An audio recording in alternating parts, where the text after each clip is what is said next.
Assalamualaikum warahmatullahi wabarakatuh.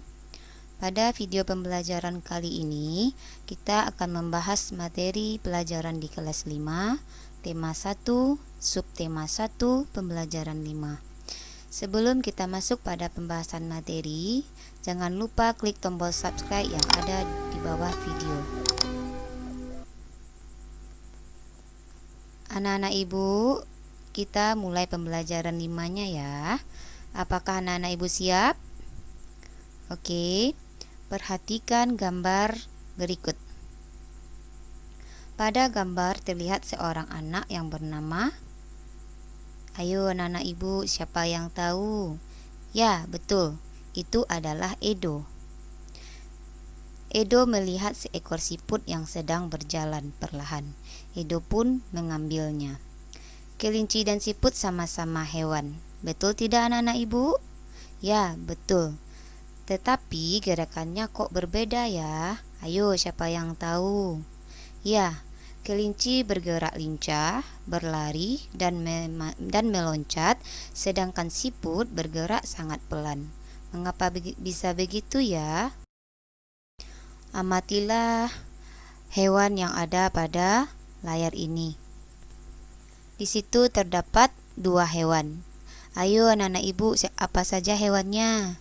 Ya, betul. Di situ terdapat dua hewan. Yang pertama kelinci dan siput. Nah, anak-anak ibu, tahukah kamu apa perbedaan kelinci dengan siput? Kelinci memiliki karakteristik sebagai berikut. Yang pertama, kelinci merupakan hewan vertebrata. Kelinci bergerak lincah dan cepat. Kelinci berpindah tempat dengan berlari, berjalan, dan meloncat. Nah, untuk siput, adapun karakteristik dari siput. Yang pertama, siput adalah hewan avertebrata. Siput gerakannya lambat. Siput berpindah tempat seolah-olah merayap. Pada pembelajaran sebelumnya, kamu telah mengetahui bahwa kelinci termasuk hewan vertebrata. Lalu bagaimana dengan siput? Ayo, siapa yang tahu? Ya, siput merupakan hewan avertebrata. Hewan avertebrata adalah hewan yang tidak memiliki tulang belakang. Adapun ciri-ciri hewan avertebrata lainnya antara lain, biasanya susunan sarafnya berada di perut, memiliki rangka luar, otaknya tidak terlindungi oleh rangka. Contoh hewan avertebrata adalah, yang pertama sama-sama kita ketahui adalah siput, selanjutnya serangga, cacing, ubur-ubur, cumi, dan sebagainya.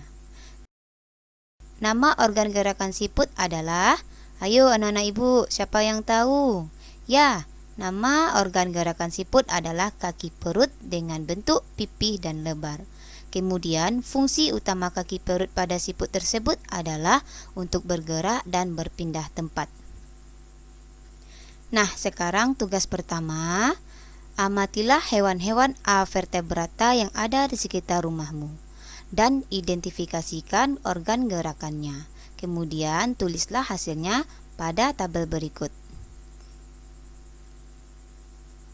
Selanjutnya, di sini ada sebuah wacana yang berjudul siput bukanlah hewan lemah.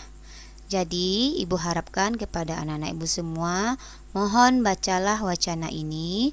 Kemudian nanti tugas yang kedua adalah berdasarkan bacaan siput bukanlah hewan lemah, tentukan ide pokok dan kalimat pengembang masing-masing paragraf. Seperti yang tampak pada layar, ini ibu contohkan satu paragraf, yaitu paragraf pertama. Untuk paragraf pertama ini, ide pokoknya adalah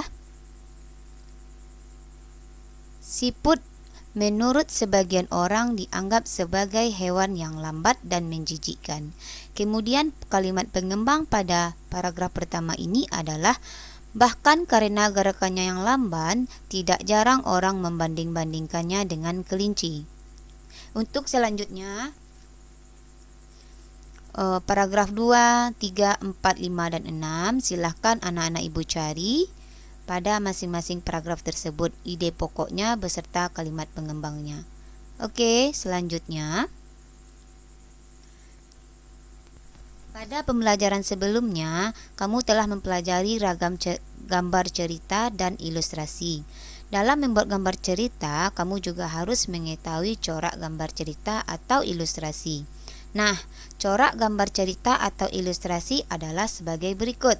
Yang pertama, realis. Apa itu realis?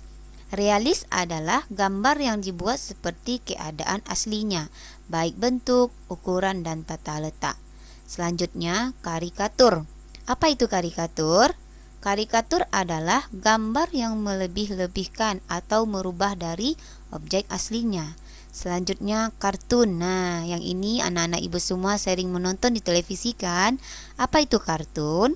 Kartun adalah gambar yang berfungsi untuk menghibur dan bersifat humor. Selanjutnya yang terakhir, dekoratif. Apa itu dekoratif? Dekoratif adalah gambar cerita atau ilustrasi yang disajikan dengan mengubah bentuk objek aslinya, namun tanpa menghilangkan ciri-ciri khasnya. Nah, sekarang tugas yang ketiga bagi anak-anak ibu, buatlah gambar ilustrasi mengenai cerita siput bukanlah hewan lemah. Kemudian, pilihlah salah satu corak gambar cerita ilustrasi tadi yang terdiri dari 4 bagian tadi: realis, karikatur, kartun, dan dekoratif. Terima kasih telah menyaksikan video pembelajaran kita kali ini. Semoga apa yang Ibu sampaikan dapat anak-anak Ibu pahami. Tetap semangat, teruslah belajar dan jaga kesehatannya. Ibu akhiri, Assalamualaikum warahmatullahi wabarakatuh.